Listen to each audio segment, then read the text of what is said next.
nga pala yung continuation ng vlog ko kahapon. So, ang nangyari, diba, galing sa kabila, yung mag-aama ko, pagka-uwi itong si Pinky nag-request na lutuan ko daw siya ng pesto pasta. So, buti na lang, meron tayong ingredients na available dito sa pantry. Kaya naman, ma-achieve natin yung request ng panganay ko. Para sa nagtatanong ng update dito sa cabinet, kung lumundo na ba, grabe naman, wag muna. So, okay na okay siya, all goods. Basta, paalala lang, nung kinabit yan or ina-assemble yan, ginamitan niya ng stick well, no more nails, para talagang dikit na dikit yung mga kahoy sa isa't isa, plus nagdagdag pa ng mga additional bracket sa ilalim and even sa loob ng cabinet. Since meron din akong mga nababasang nag-comment na ang laking bagay daw talaga ng tong hanging cabinet namin sa kusina kasi mas lumuwag daw yung itsura ng aming kusina. So thank you at na-appreciate nyo. If ever lang naman ang bet nyo ng ganyang hanging cabinet, alam nyo na, yung link nasa comment section and nasa showcase ko. Kailangan ko pala na maghiwa ng bawang. Naghahanap ako dito ng bukas na bawang o yung nabawasan na. Wala, puro mga buo. So pwede na nga ito. Yung iilan na dilata namin, nandito lang din sa maliliit na storage basket. And naghahanap lang ako na pwede ko ipang sahog sa pasta. So dito sa unang basket wala ko nakita. Pero dito sa pangalawang basket ng dilata, meron na. So meron tayo dito nga palang spam from America. At saka, eto na lang, meatloaf na Argentina. Kasi nung first time ko nagluto niya nung nakaraan, meatloaf lang din na Argentina ang ginamit ko. So, dito nga pala sa ilalim ko na nilagay yung mga chopping board at strainer para mas accessible sa amin. Kapag may kailangan kaming buksan na mga delata, hindi na rin kami nahihirapan kasi ang ganda ng ganitong klaseng can opener. Alam mo, at first, sobrang nakaka-bobo talagang gamitin yung ganyan. Pero kapag nag-gets mo na kung paano siya nag-work, okay na okay na. Pagka-slice ko nitong meatloaf, tinabi ko na rin yung iba dahil ilalagay yun sa ref dahil pwede pa yung prituhin. Konti lang naman yung kailangan kong meatloaf, mga 3 slices lang. Nung napansin ko na kumukulo na nga itong tubig sa pot, ilalagay ko na rin yung penne pasta. And nung nakaraan na nag-vlog ako, nagluto ako, may mga nagtatanong kasi about dito sa pot na ginamit ko. Xiaomi yung brand niya, 4 liters ang capacity nito. Maganda siya kasi pwede siya sa induction, pwede rin siya sa ganitong klaseng gasolette or stove. And ito nga pala ay may nag-sponsor niyan mga 2 years ago.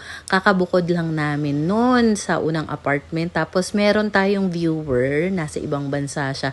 Nag-sponsor siya ng ng Xiaomi na induction cooker namin, pati yan. Thank you so much talaga sa aming generous na nag-sponsor niyan. Hindi niya talaga pinaalam kung anong pangalan niya.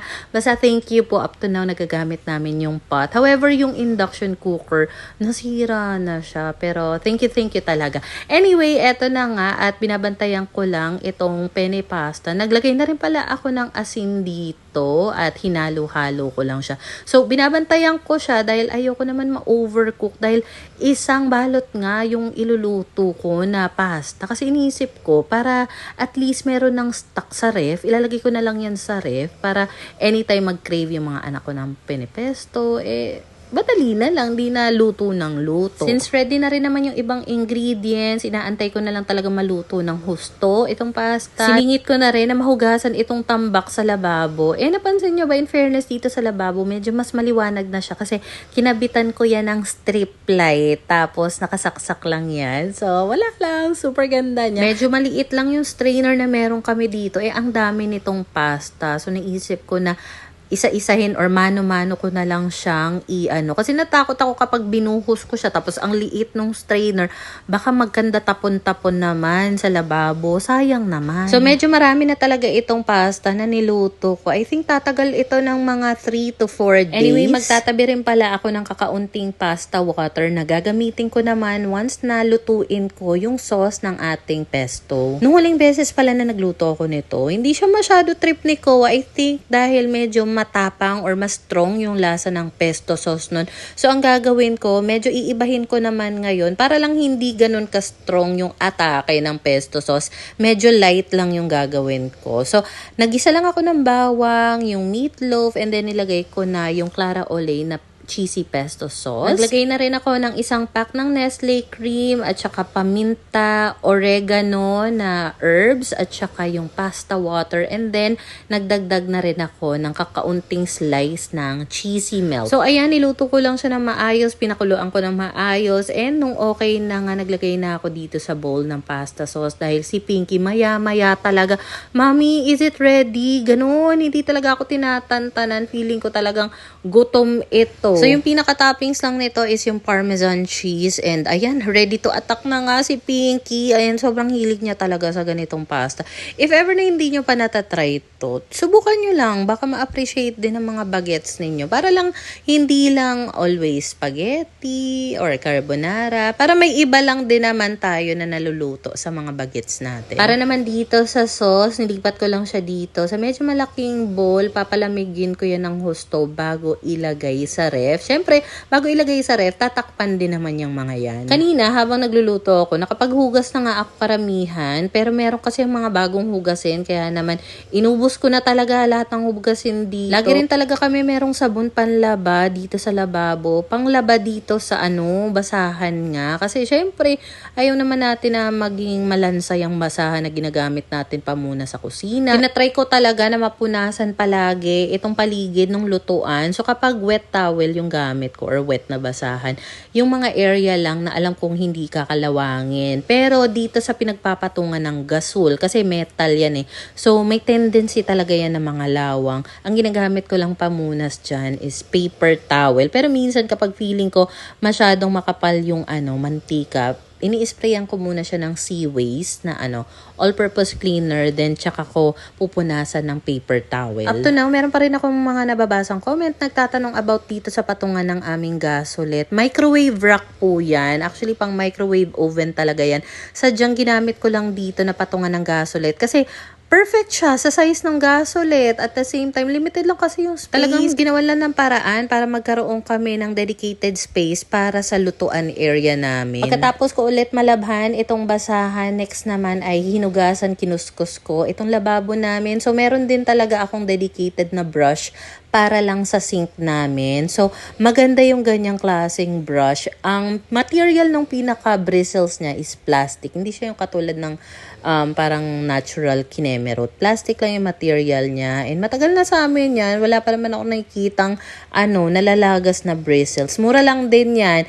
If bet nyo ng ganyang sink brush, lagay ko yung link niyan sa comment section, pero nasa showcase ko rin yan. So, kinukuskus ko talaga to most of the time every after kong maghugas sa mga pinggan para hindi malansa yung lababo, diba? So, kapag napunasan ko na rin yung paligid nitong lababo, then ang pinakalas, maghuhugas ako ng kamay gamit ang antibacterial soap. And up to now, may stocks pa rin kami ng Safeguard.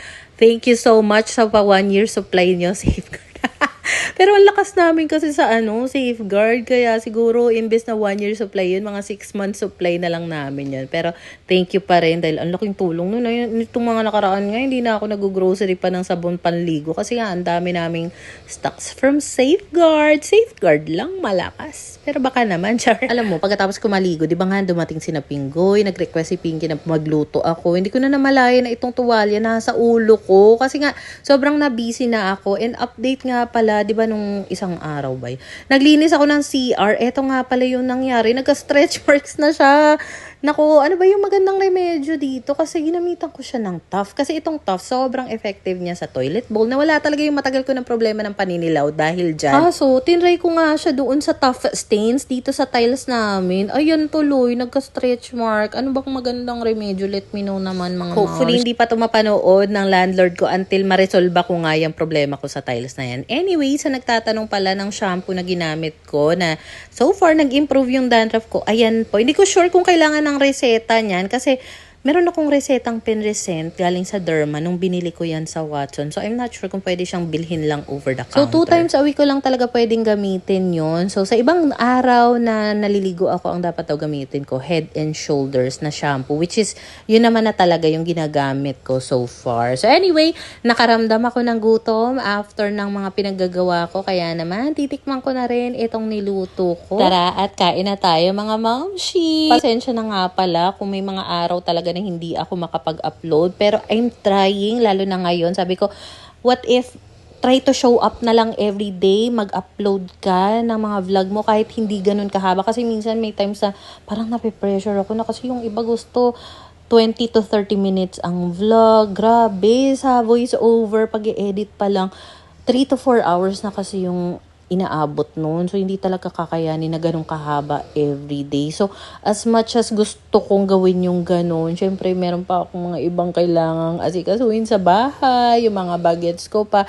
So, I will try to upload mini vlogs everyday, kahit hindi ganun kahaba. And I hope maintindihan yung mga momshi, ha. Dito nga pala sa leftover storage rack namin, ang gagawin ko, ililipat ko itong utensils namin dito sa may ibabaw. Kasi, yung pasta na ilalagay ko dyan, malaki at may kabigatan siya. Eh, yung mga layers naman sa ibabaw niyan, hindi ganun ka, built for heavy stuff talaga siya. Kung bibili kayo ng ganyan at mabibigat yung mga ilalagay niyong pagkain, make sure na yung mabibigat nasa bottom siya, alright? So, medyo mainit pa kasi ito, kaya hindi ko pa pwedeng ilipat sa ref. And dito naman sa gilid niya, ayan, may butas-butas na design, kaya kahit papano, makakasingaw pa rin naman yan. At saka, hindi kasya ang ipis dyan. Ang liliit lang na mga butas sa gilid niyan. Siguro langgam pwede pa.